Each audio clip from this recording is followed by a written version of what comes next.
Alhamdulillah Rabbul Izzati sabda Nabi bantul ulama sekiranya ulama sufi dum umat Nabi tetaplah dosa. Alhamdulillah Rabbul Izzati sabda Nabi bantul ulama sekiranya ulama sufi dum umat Nabi tetaplah dosa.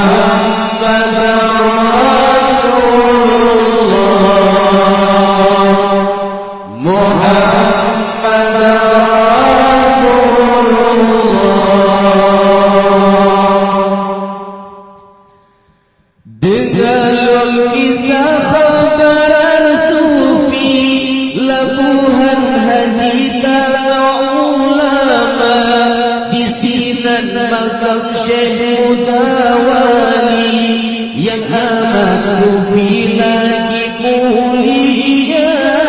Dengan kisah khabaran sufi labuhan hadita ulama di sinan makam Syekh Mudawani yang amat sufi lagi mulia. La ilaha illallah, la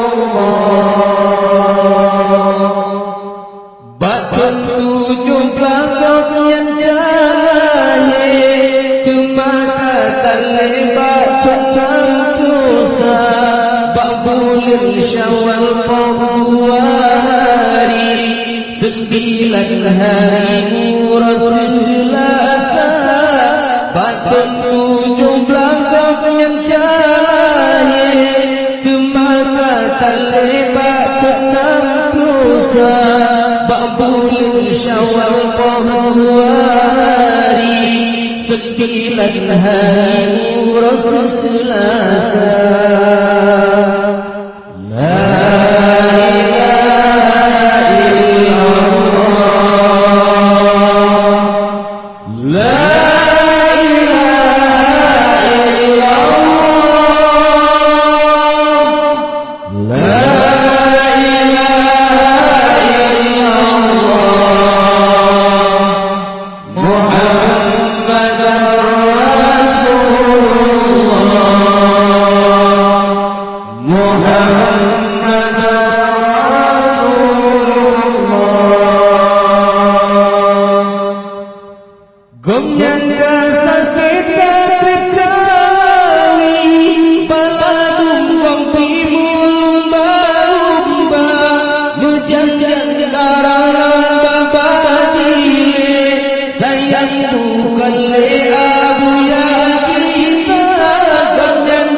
Tetaplah upatul rohani, tubuh jasmani pimpin santrinya.